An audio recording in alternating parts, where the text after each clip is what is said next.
नमस्कार मित्रगण, साइंस जी के centre channel में आपका स्वागत है। यह आपका अपना चैनल है। तो प्रिय विद्यार्थीगण, हमने पिछले अध्याय में पढ़ा था हरिवंश राय बच्चन जी का आत्मा परिचय, जिसमें हमने जाना था उन्होंने कैसे अपने आत्मा के अंदर जो प्रेम है उसको हमको बताया था, है ना, बताए थे। तो दिन जल्दी जल्दी ढलता है आज का कविता है, जिसको किसने लिखा है? हरिवंश राय बच्चन जी ने ही। तो वीडियो को देर ना करते हैं और चलिए शुरुआत करते हैं इस कविता का।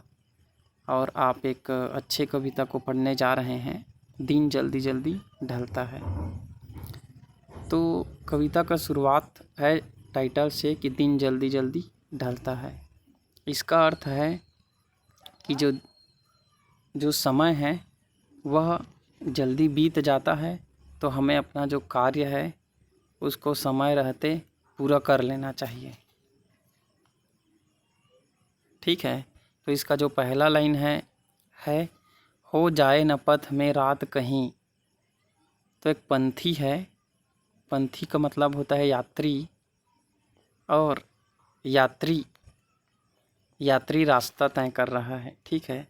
वो दिन भर थक गया है चलकर और वापस घर आ रहा है, और घर आते यह देखता है कि रात होने वाली है।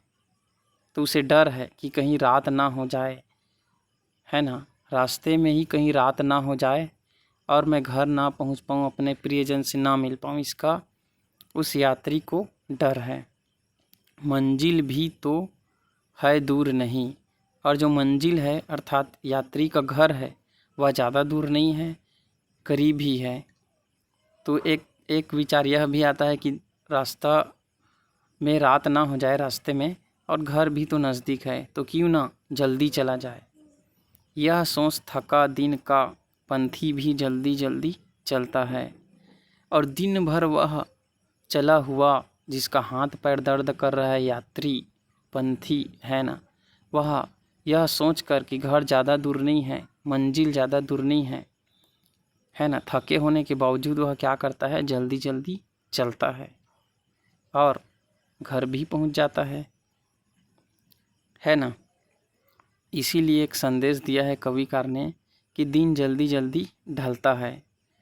जैसे पथिक जल्दी जल्दी घर पहुंच जाता है, भले ही दिन भर थका रहता है, वैसे ही हमें भी अपना काम जल्दी करना चाहिए, अर्थात कार्य में तेजी लाना चाहिए।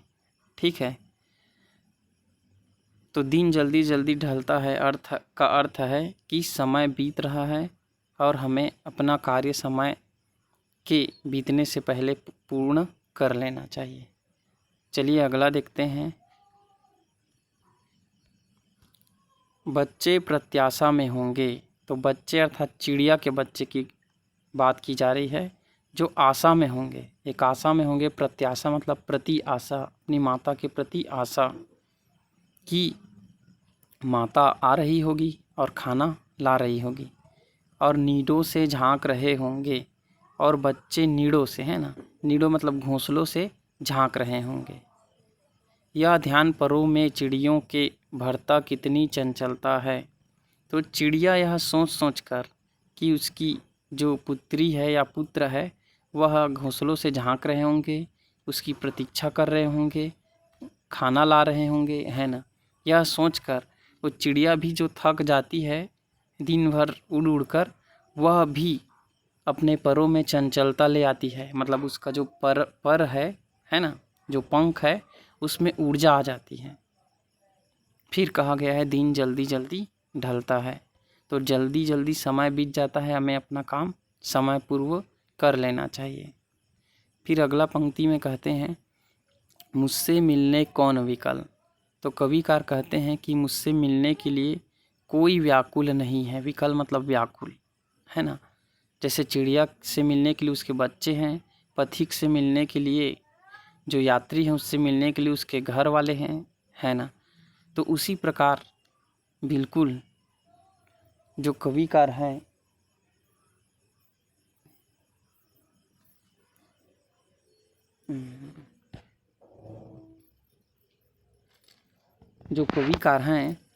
उसके घर में कोई इंतज़ार करने वाले नहीं हैं। मैं हूँ किसके हित चंचल। तो कविकार कह रहे हैं कि मैं किसके लिए चंचल हूँ, किसके लिए अपने पाँव में तेजी भरूँ। मेरे से मिलने वाले तो कोई है ही नहीं, घर में प्रिय है ही नहीं। यह प्रश्न शिथिल करता पद को। तो यह प्रश्न कविकार के पद को अर्थात पाँव को शिथिल कर देता है। शिथिल कर देता है मतलब धीमा कर देता है। भरता उर में विह्वलता है और उसके हृदय में, उर अर्थात हृदय में एक व्याकुलता उत्पन्न कर देता है कि मैं किसके लिए चंचलता भरूं। मेरा कोई अपना है ही नहीं, मेरा कोई प्रिय प्रेम करने वाला है ही नहीं। यह भी अपने अंतरात्मा की बात कविकार हमें बता रहे हैं। दिन जल्दी जल्दी ढलता है अर्थात समय जल्दी जल्दी बीत जाता है और समय के बीतने से पूर्व हमें अपना कार्य कर लेना चाहिए। तो प्रिय विद्यार्थीगण, यह कविता अब समाप्त हो चुका है। तो आपको अगर अच्छा लगा होगा तो कृपया लाइक करिए और इस चैनल को सब्सक्राइब कर लीजिए। ऐसी ही मैं और वीडियो बनाता रहूँगा ताकि आपको परीक्षा के लिए आसानी हो। तो अगले वीडियो में फिर मिलते हैं मित्रों। Bye, take care.